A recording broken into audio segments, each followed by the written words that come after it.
प्रश्न, पृथ्वी के भूवैज्ञानिक इतिहास के किस चरण को चतुर्भाग यानी क्वाटरनरी कहा जाता है और इसके दो प्रमुख युग कौन से हैं?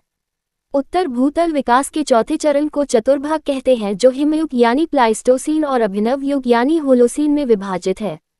प्रश्न, मानव के पूर्वज ऑस्ट्रेलोपिथेकस के नाम का शाब्दिक अर्थ क्या है और इसकी मुख्य विशेषता क्या थी?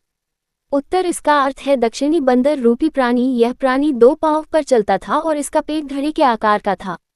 प्रश्न, होमो हैबिलिस को प्रथम वास्तविक मनुष्य क्यों माना जाता है? उत्तर, क्योंकि यह प्रथम मानव प्रजाति थी जिसने पत्थरों को तोड़कर उन्हें औजार की तरह इस्तेमाल किया और इन्हें कुशल मानव भी कहा जाता है। प्रश्न, मानव विकास के क्रम में आद्य मानव यानी प्रोटो ह्यूमन किसे कहा जाता है? उत्तर, ऑस्ट्रेलोपिथेकस मानव पूर्व होमिनिड को ही आद्य मानव कहा जाता है। प्रश्न, ऑस्ट्रेलोपिथेकस से होमो हैबिलिस तक मानव मस्तिष्क की क्षमता में क्या बदलाव आया? उत्तर, ऑस्ट्रेलोपिथेकस का मस्तिष्क लगभग 400 घन सेंटीमीटर था जो होमो हैबिलिस में बढ़कर 500 से 700 घन सेंटीमीटर हो गया। प्रश्न, पाषाण काल के निम्न, मध्य और उच्च विभाजन का मुख्य आधार क्या है? उत्तर, यह विभाजन मुख्य रूप से पत्थर के औजारों की तकनीक और जलवायु परिवर्तन पर आधारित है। प्रश्न, भारत में नेग्रिटो जाति के पुरापाषाणकालीन अवशेष किस बात की पुष्टि करते हैं? उत्तर, ये दर्शाता है कि भारत में प्रारंभिक मानव का आगमन और विकास अफ्रीकी होमिनिड्स के समांतर या उनसे प्रेरित था। प्रश्न, हथनोरा नर्मदा घाटी से प्राप्त होमो इरेक्ट्स का साक्ष्य क्यों अद्वितीय है? उत्तर, क्योंकि यह पूरे भारतीय उपमहाद्वीप में प्राचीनतम मानव जीवाश्म का एकमात्र ठोस प्रमाण है। प्रश्न, मेहरगढ़ को सिंधु सभ्यता की जननी के प्रारंभिक चरण के रूप में क्यों देखा जाता है? उत्तर, क्योंकि यहाँ से प्राप्त स्थायी बस्ती कृषि और आयताकार घरों के साक्ष्य आगे चलकर शहरीकरण का आधार बने। प्रश्न, बुर्जहोम में गर्त आवास यानी जमीन के अंदर बने घरों की तकनीक का क्या लाभ था? उत्तर, यह कश्मीर की अत्यधिक ठंड से बचने के लिए एक प्राकृतिक इंसुलेशन का कार्य करती थी। प्रश्न, ताम्रपाषाणकालीन संस्कृतियों जैसे आहार या गिलूट के पतन का मुख्य पर्यावरणीय कारण क्या था? उत्तर, वर्षा की कमी और नदियों का सूखना इन ग्रामीण संस्कृतियों के लुप्त होने का मुख्य कारण माना जाता है। प्रश्न, भारत में लौह युग के आगमन ने द्वितीय नगरीकरण को कैसे जन्म दिया? उत्तर, लोहे के हलों से कठोर भूमि की जुताई संभव हुई जिससे अधिशेष अनाज उत्पादन हुआ और व्यापार व शहरों का विकास हुआ। प्रश्न, रामापिथेकस और शिवापिथेकस के जीवाश्म भारत में कहाँ पाए गए हैं? उत्तर, ये शिवालिक की पहाड़ियों में पाए गए हैं जो लंगूर जैसे जीवों और मानव के बीच की कड़ी माने जाते हैं।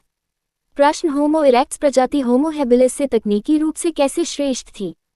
उत्तर, होमो इरेक्ट्स का अर्थ है सीधा खड़ा होने वाला मानव। इसने लंबी दूरी की यात्राएं की और आग के उपयोग की पद्धति खोजी। प्रश्न, निएंडरथल मानव की दिमागी क्षमता कितनी थी?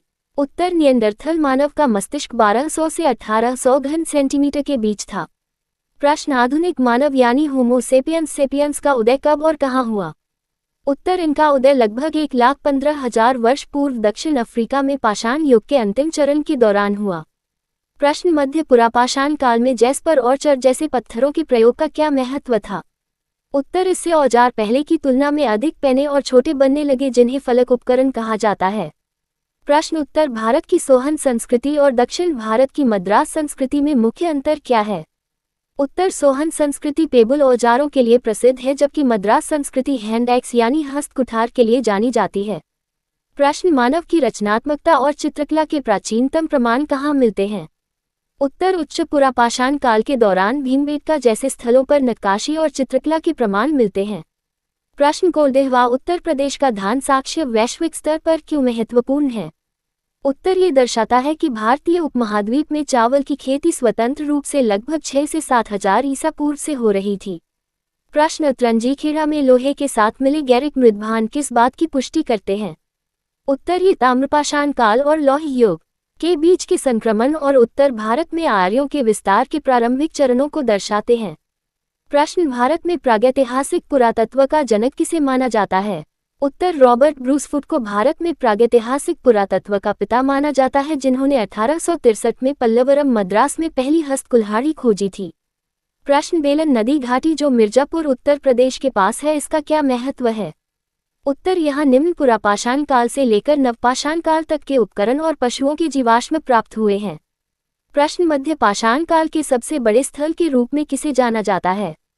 उत्तर, राजस्थान के भीलवाड़ा जिले में स्थित बागौर को मध्य पाषाण काल का सबसे बड़ा स्थल माना जाता है। प्रश्न पशुपालन की शुरुआत के सबसे प्राचीन साक्ष्य कहाँ से मिलते हैं? उत्तर मध्य प्रदेश के आजमगढ़ और राजस्थान के बागौर से पशुपालन की शुरुआत के प्रमाण मिलते हैं। प्रश्न महापाषाण यानी मेगालिथ संरचनाओं के प्रमुख प्रकार कौन से हैं? उत्तर इसके प्रमुख प्रकारों में कब्र के चारों ओर पत्थर के गोल घेरे जिन्हें केर्न सकल्स कहते हैं और डोलमेन तथा मेन्हिर शामिल हैं। प्रश्न ताम्रपाषाण युग में तांबे के प्रथम प्रयोग के साक्ष्य कहाँ से मिले हैं? उत्तर मद्रास के आतिरपकम से तांबे की कुल्हाड़ी मिली है जो लगभग 5000 वर्ष पुरानी मानी जाती है। प्रश्न लौह युग की शुरुआत भारत में कब हुई और इसका प्रमुख स्थल कौन सा है? उत्तर भारत में लौह युग की शुरुआत लगभग 1000 ईसा पूर्व हुई जिसका महत्वपूर्ण साक्ष्य उत्तर प्रदेश के एटा जिले में स्थित अतरंजी खेड़ा से मिलता है।